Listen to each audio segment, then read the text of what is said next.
Bonjour, parlons aujourd'hui d'amour.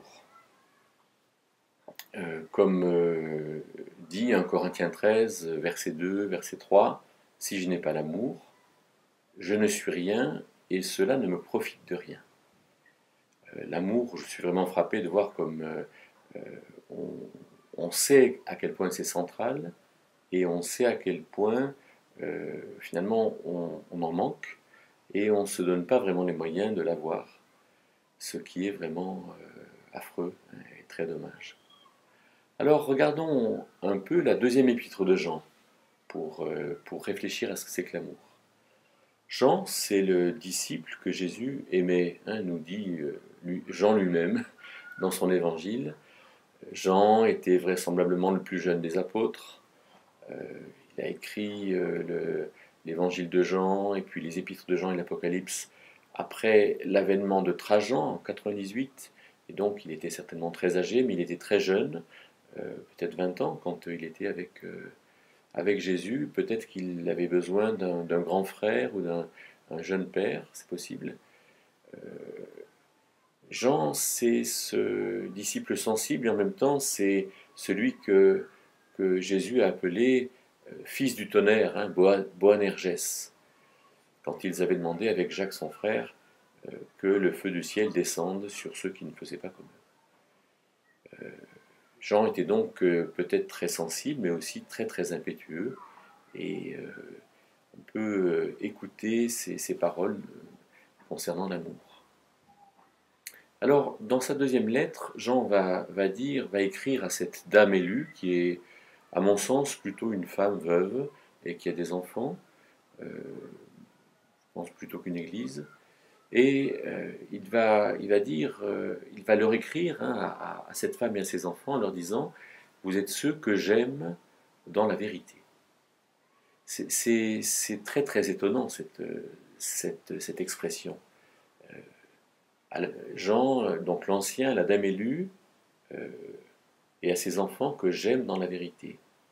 J'aime dans la vérité. Je ne sais pas à qui viendrait l'idée de dire « je t'aime dans la vérité ». Ça paraît vraiment aberrant, et pourtant c'est dans la Bible, et je ne sais pas si on s'y arrête suffisamment. J'aime dans la vérité. Ça veut dire que, en fait, la relation dans laquelle je m'inscris avec toi aujourd'hui est une relation dans laquelle il y a de l'amour, mais dans laquelle la vérité intervient. Comment est-ce que l'amour et la vérité peuvent être ensemble? Alors il me semble que l'image de l'eau avec le tuyau d'arrosage peut éclairer tout cela. L'eau c'est l'amour, le tuyau c'est la vérité. Pour aller arroser mes tomates, il faut que j'ai un tuyau qui soit suffisamment long, qui ne soit pas percé, qui ne soit pas bouché, dont la section est suffisamment ouverte à l'eau pour qu'il y ait de l'eau qui passe, mais que le tuyau ne soit pas trop fin pour qu'il n'éclate pas avec la pression. Et donc, si le tuyau c'est la vérité et l'eau c'est l'amour, le rapport entre la vérité et l'amour est un rapport défini.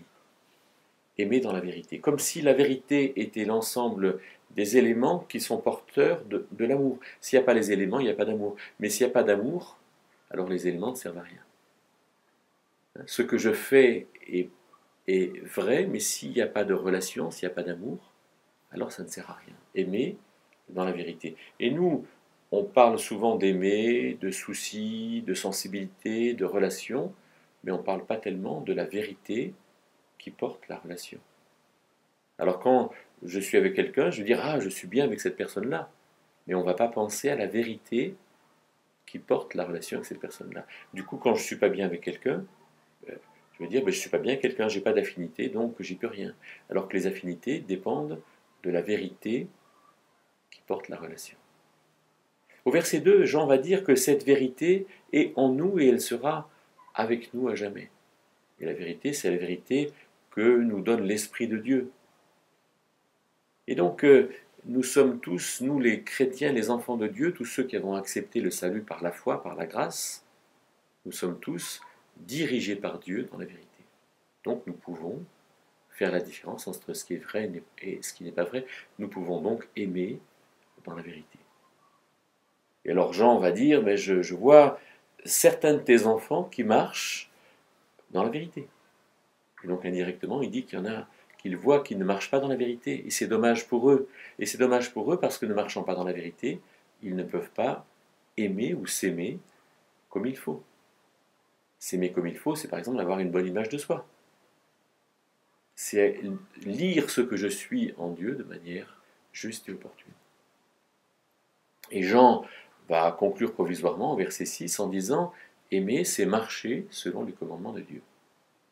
Plus je connais Dieu, plus je connais sa vérité, plus je peux moi-même être dans l'amour.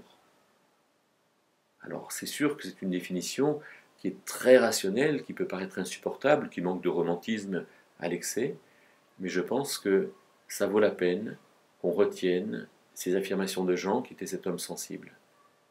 Hein, l'amour est lié à la vérité, nous avons la vérité en nous, et aimer, c'est marcher selon les commandements. Eh bien, bonne méditation.